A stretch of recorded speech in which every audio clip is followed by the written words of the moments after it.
Good morning sa inyo. Kain tayo, almusal. Ito na, kain na ako ng saging sa basa kay itlog. Mamaos pa ako eh. Ano yung dalawa na kain ko saging sa basa.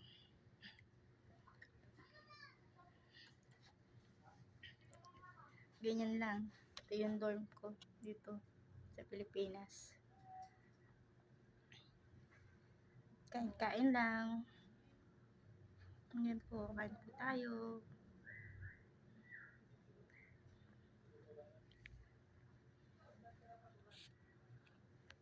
Tikman nga natin kung matamis na saging sa basa. Kasi nakain na ako ng dalawa. Ayan, dalawa. Ubus ko na. So, may kakainin pa akong namiss ko itong saging saba. Wala to sa abroad eh. Enjoyin ko muna yung pagkain dito sa Pilipinas.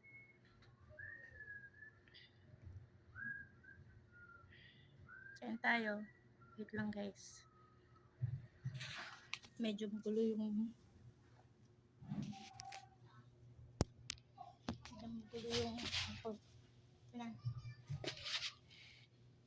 nakasabit pa.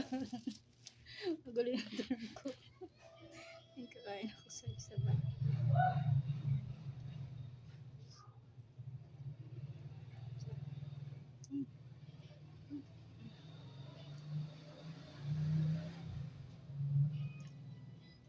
Buntot pa.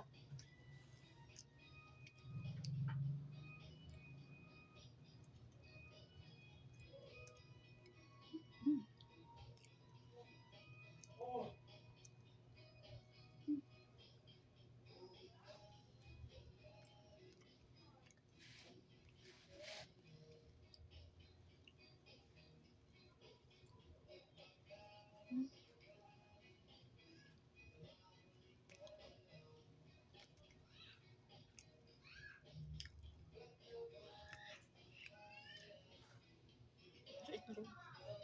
Ano na ito?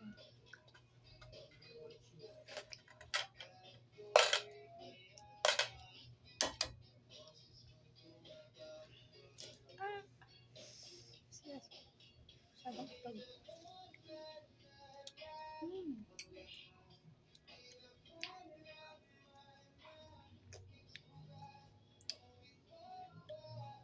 ayun, may sa dito.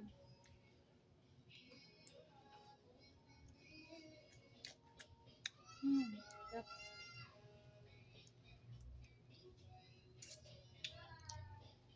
Parang balot lang.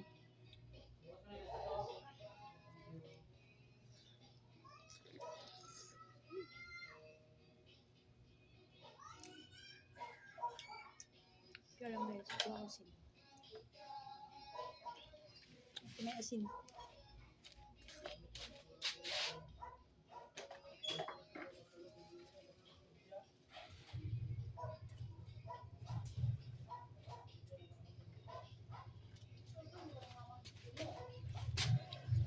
Bak, wala ko asin.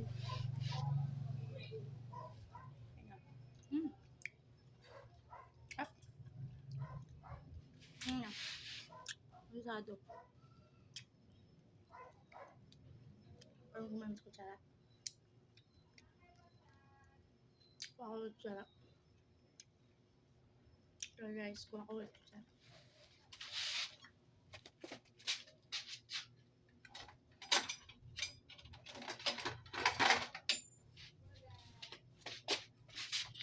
Yeah, I'm back again. I'm back. Tsarain ko ito itlog. Dito lang. Maliit lang yung ginagalawan ng mundo ko rito. Kama lang.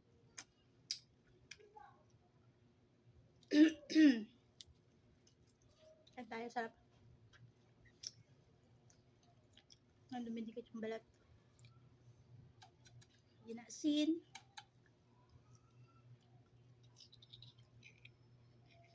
Tapos yung pula. Tignan mo. Ubo yung pula. Kaya yung gusto ko sa itlog. Yung bulang pula. Mahal lang.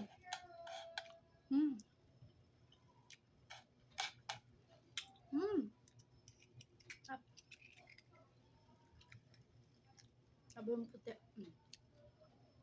Ang galing ng cook nito, guys, mga ano lang. May kumukulong-kulo yung tubig. Tapos, 3 minutes nyo lang, isusuk nyo lang yung itlog. Para ganito yung magluluto niya. Nakuha ka ni technique. Mm. Mm. Ganito lang siya.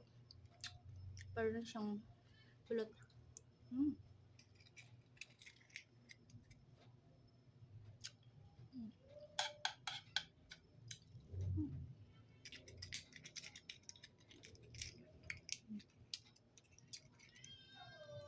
Mm.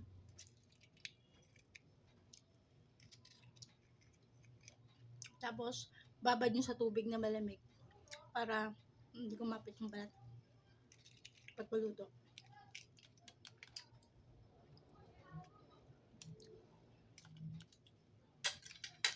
Ayun, ang dami ko nang kinain. Nakatatlong saging na ako. Ito pa yung kakainin ko hanggang hapunan pa to. Busog na ako nito maghapon.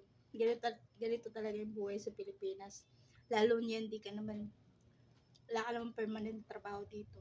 Hindi mo makakuha ng permanent na trabaho. Part-time. On call. Dahil ko pa doktor. Dito on call. On call lang pag kailangan nila. Kaya ito, tipid muna. Nilag, tipid pero ano, healthy to guys. Healthy. May 2 itlog pa ako. Ayan. Tapos may saging. Pwede na yan. Diba? Ganyan ang buhay ko rito sa Pilipinas. Pero, be happy. Be happy always. Be healthy. Wag lang po tayong magkakasakit. Pagpasalamat po natin sa Panginoon Diyos na lahat ng bagay ay may dahilan bakit nangyayari lahat-lahat. Ba't tayo nakakaranas ng paghihirap sa buhay, problema. Wala namang pong taong walang problema. Kahit nga po yung mga sino pa naman ang walang problema, 'di ba? Kaya yung iba nababaliw. Pero wag niyo itayin kayo mabaliw.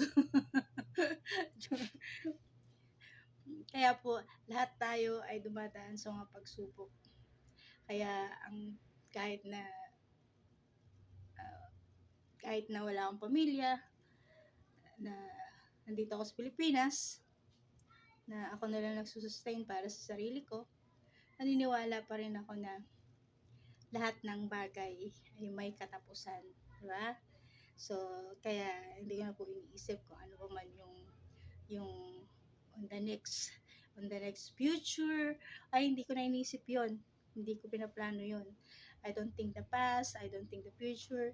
Yung present lang, gusto ko lang gawing maging masaya para sa araw na to.